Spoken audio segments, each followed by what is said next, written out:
Good morning, ladies and gentlemen. Look at who it is, man. It is your boy once again, Luis Velez, and I'm back with another banger here with yet another video. You guys already know the drill, man. Before I start with this video, make sure you hit that like button, hit that subscribe button, hit that notification bell to receive the latest and greatest content from me. As I always try to do, man, I always do everything to the best of my ability. I always want to take the opportunity to always thank you guys and appreciate you guys for the love and support. And you guys continue to watch my videos. And again, appreciate you guys for taking the time to watch. So without further ado, let's get right into this story, man. Yo, the media is out of control.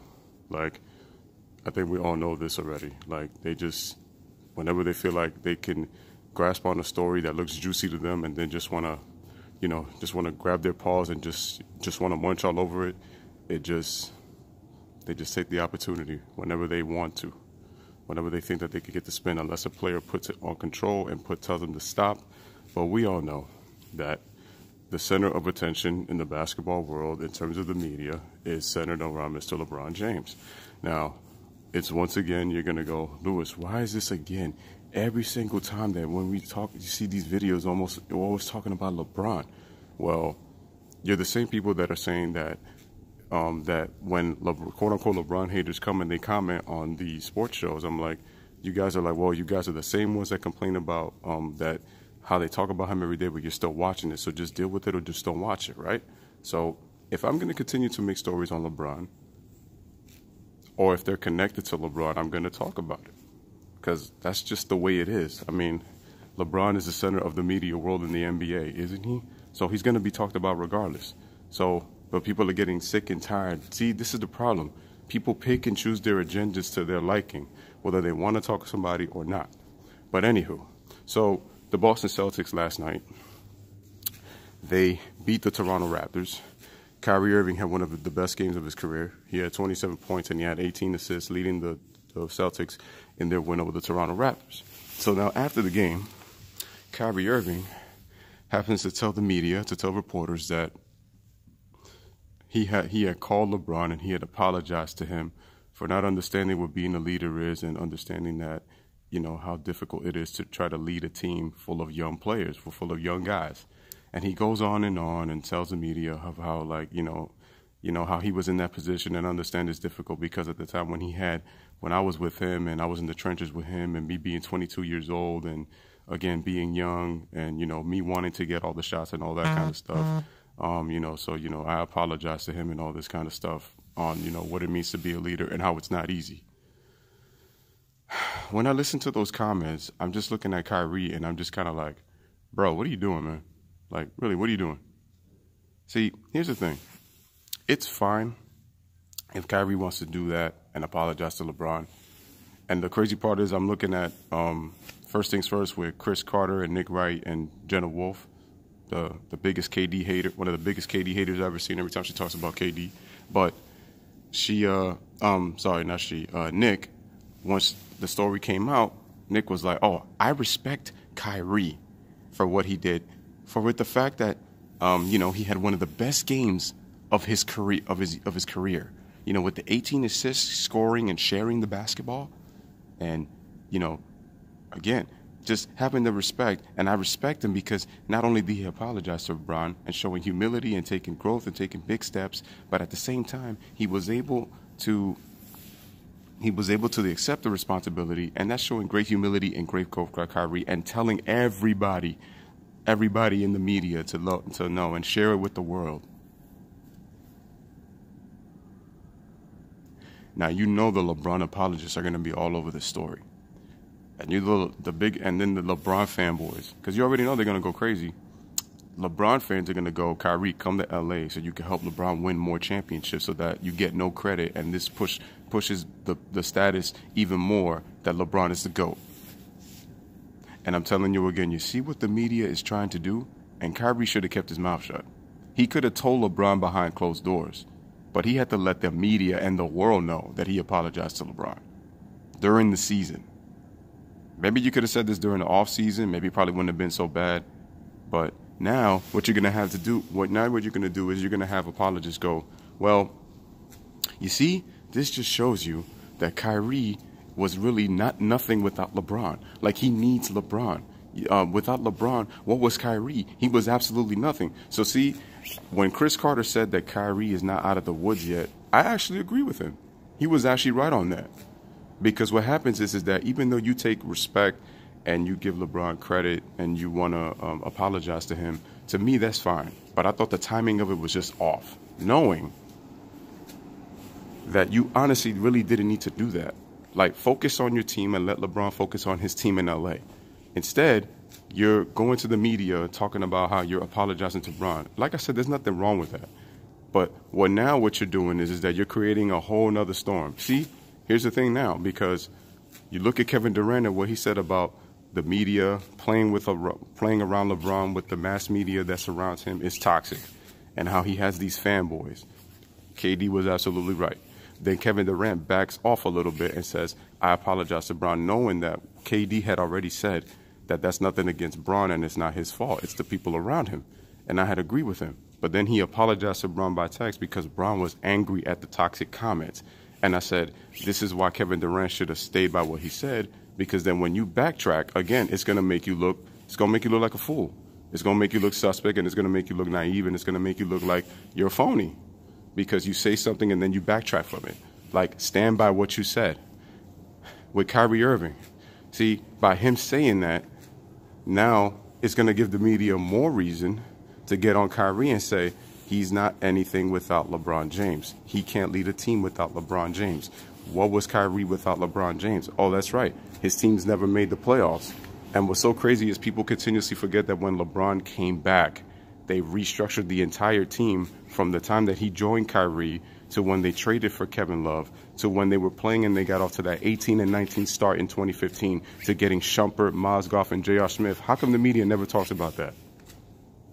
But all they want to say is Kyrie is nothing without LeBron James. Kyrie was young. The Cleveland Cavaliers did not have a good team. But what I don't continuously understand is obviously the teams are not going to be the same, and you have to structure your team to try to be able to stay competitive and try to compete for championships in terms of LeBron because of the high standard that us people, us fans, the media, and all that set for him. At the same time, the same apologists who just make excuses. But what you're doing is, Kyrie, by you saying that on national TV to the reporters, what you're doing is you're giving these LeBron apologists more reason to get on top of you, because if you don't lead this team with the expectations of that you guys are going to go to the NBA Finals, that's what's going to be the narrative. And what Kyrie should have done is just focus on his team and let LeBron focus on his. That's it. And if LeBron could do it without Kyrie, fine. That's great. LeBron did a heck of an accomplishment. Same thing with Kyrie Irving. But it's like, you saying that, talking about how I apologize to LeBron James. First of all, remember, you were the one that left, right? Because of how you were being traded, how you were being treated, how LeBron was getting all the credit and you weren't really getting any credit. You wanted to be the alpha of your own team. And what I've noticed is from you going to Cleveland to going to Boston, you've shown a lot of maturity and growth. You've shown maturity and you've shown growth. It's not easy transitioning from playing alongside a superstar who takes a lot of responsibility because he's used to it compared to now being the guy on your own team. It's going to be a transition. It's always going to be a transition because now you're the one that has to lead the young guys. And nobody said it was easy, but I'm going to tell you right now, LeBron is not a great leader. Dwayne Wade was always the leader of his team. Okay? So I'm not trying to disrespect LeBron, but it's just he doesn't have that in him. See, Dwayne Wade is LeBron's psychologist, and that's true, and I agree with it. It's the truth. It's just people don't like to hear that part. They just keep saying, they keep acting like if LeBron is this natural-born leader when he wasn't. He's not. And even with Kyrie, he deferred to Kyrie. That's not showing leadership. Because you're trying to basically say, okay, I'm going to let you get shots to put this notion that, hey, that I'm making you a better player. No, that's not it. I'm pretty sure LeBron and Kyrie have had conversations and whatnot, but again, LeBron does not respect Kyrie like people keep thinking they do. But yet LeBron needs him, again, for his legacy. He needs him for his legacy. That's the thing, because LeBron is about himself. He is not about others. See, his legacy would have been much more respected if he cared about others that have helped him along the way to win. But if he says that, that's only going to be about guys like Dwayne Wade, because he said, I needed Dwayne Wade. He said that. But it's not going to be guys like Kyrie and Kevin Love and those guys. He'll say, oh yeah, you know, those guys are special and all that, and we this, but he's going to put I before we. I said that in the last video. The I's going to come before the we. I said that. And so what I don't understand about Kyrie is that, dude, you don't need to say anything. Worry about the Boston Celtics, okay? You can say all that stuff if things don't happen to work out. And you can apologize, and the media can make a big deal about it then, but just focus on your team. Because now what you're doing is you're creating a distraction for your team. Because now you're talking about how you had to apologize to LeBron James for now understanding like what it means to be a leader and how difficult it is being the guy, being the alpha male and being the guy on the team, like being the superstar player that I am, trying to lead this group into, again, coming together, gel as a team, getting our chemistry right so that we can be contenders for a championship. But you didn't need to say anything, Kyrie. You should have just left it alone. By you saying something, now the media is going to create a storm. The fanboys are going to be like, oh, you see? Well, I'm not surprised. At some point, he was going to say he misses him. But then LeBron could come back and say, oh, you know, I didn't speak to Kyrie. He could come back and say that. So my question is like, what's really going on here? Because I'm kind of questioning as of why Kyrie is mentioning this now. Like, this is, again, this is why I keep saying this is all suspect. Because what I'm thinking is that this is going to be like, this is going to be the key for him talking like that, to be like, the media is going to go, oh, look, that might mean that Kyrie might join LeBron. Because remember, Kyrie is a free agent at the end of the season. Oh, Kyrie might be going to the Lakers. He might go to the Lakers and join LeBron. Oh, and they might get another star. It might be Kevin Durant, or it might be Anthony Davis and all that. This is what they're trying to do. So they get these players to join LeBron James. But then the LeBron fanboys are coming out here. Why is Adam Silver allowing the Warriors to get all these players? I'm going to say once again, Steph Curry was drafted 7th, Klay Thompson was drafted 11th, and Draymond Green was drafted 35th. Where's this notion that the Golden State is getting all these all-stars? You got to be kidding me, right? Steph Curry didn't make the all-star team until 2014. Klay Thompson didn't make it until 2015. Draymond didn't make it until 2016. But you guys are acting like they got these guys as free agents when they've been on the damn basketball team. Draymond didn't make the team until the All-Star team until his 4th season. Klay didn't make it until his 4th season. Steph Curry didn't make it until his 5th season. What are y'all talking about? What are y'all talking about? Like, it's getting really ridiculous and nonsensical with just some of these things. And it's all over now because, you know, they got KD and Boogie Cousins coming back. And you see what the media is doing all over. It's just, this is what's so this is the environment that is the toxic media. This is the environment that Kevin Durant was talking about in terms of toxic. And y'all going to sit here and still say Kevin Durant is a snake when 3 years in and we're still talking about Kevin Durant being a snake for going to the Golden State Warriors. I'm not saying that it was the best move, because it was not. It was not, because of the fact that he joined that team that had beat his Thunder after being up 3-1. I'm not saying that. But you guys need to let it go. Because if you guys are going to be the same people that are saying that, we need to let it go with LeBron because that was 8 years ago. I was like, but you want us to move on from the fact that LeBron joined Dwayne Wade and Chris Bosh, but you want to make it seem like if he didn't do that because it was different from the fact that Kevin Durant joined Steph Curry, Klay Thompson, and Draymond Green. It doesn't matter if it was different. The bottom line is neither Kevin Durant nor LeBron James won championships without 2+ All-Stars. So enough with this stupid nonsense trying to say that it's different from what LeBron did. No matter if it's different, the bottom line is the same. The outcome is the same.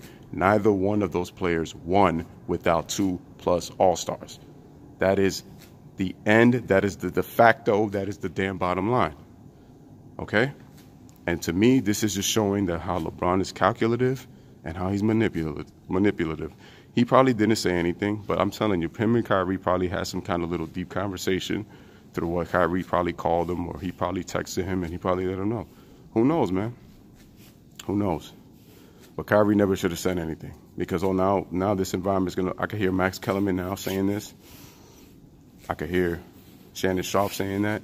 And Shannon Sharpe is probably going to detonate on Kyrie. See, you was nothing without Braun. See, what did I tell you? See, he needs LeBron because LeBron made Kyrie. I can hear Shannon Sharpe now. But yeah, I had to do this video because it's like it's I feel like, again, what is going on? I feel like there's a little seed being planted. There's a lot of suspicion going on, and it's like, why did Kyrie Irving say this now?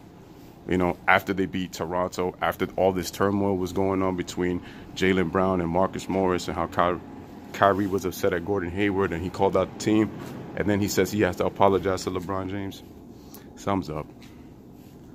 Something for damn sure is up.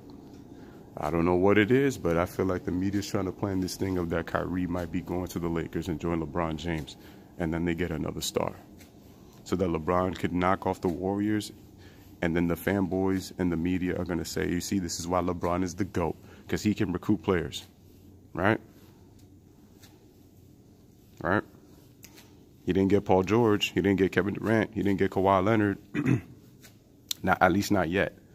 But I'm telling you, with Kyrie saying these exact statements, this is going to open the door to something. Mark my words. It might. It might not. Who knows? But I think this might open the door to something. I don't know what it is, but it might lead up to something. And now what's going on is that we're having this whole tug-of-war thing where players don't want to play with LeBron after KD made his comments, and how LeBron has tried to text players to see if he could work out with them so they could join him, on top of the fact now that Kyrie is saying that how he apologizes to LeBron for not understanding now what it truly means to be a leader. So now with these comments, it's going to be a back and forth thing about this whole two-sided thing about how LeBron is a great leader, but then nobody wants to play with LeBron. And it's going to happen back and forth the rest of the season. You're going to see as these stories get hot, and it's going to just pile up. So, man, all I got to say is, Kyrie, let LeBron focus on his team, and you focus on your team. Because what you're going to do is you're going to create this distraction, and then now other people have to answer questions about what do you think about Kyrie's comments about him saying that he had to apologize for LeBron for not showing that, for not understanding what it means to be a leader. And like I said, Kyrie, you've shown maturity. You've shown that you could play in a system. Weren't you the one that said not too long ago that Brad Stevens is a much excellent coach, and that he understands basketball more than Tyronn Lue did when you played for Cleveland? But now you want to go and apologize to LeBron James about saying that, you know, and like I said, it's not the fact that he said that to LeBron, it's the fact that he let the media know, because now they're going to run with the story.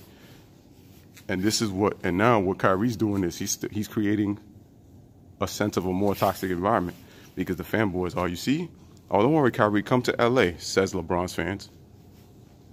Those aren't Laker fans, those are LeBron fans talking. Kyrie, come to LA so that you could win probably a couple more championships, and then we could say that LeBron is the greatest and that you were just a sidekick.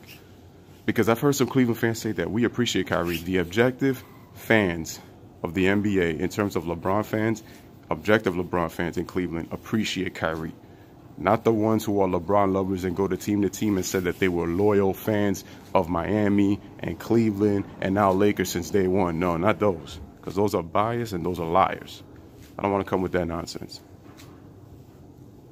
So you can forget about that. But anywho, those are my thoughts on the Kyrie situation, about his comments to the media, about apologizing to LeBron, about now he really understands about what it means to be a leader, and he didn't really understand it, and he wanted to be the guy and wanted to be the guy to lead his team.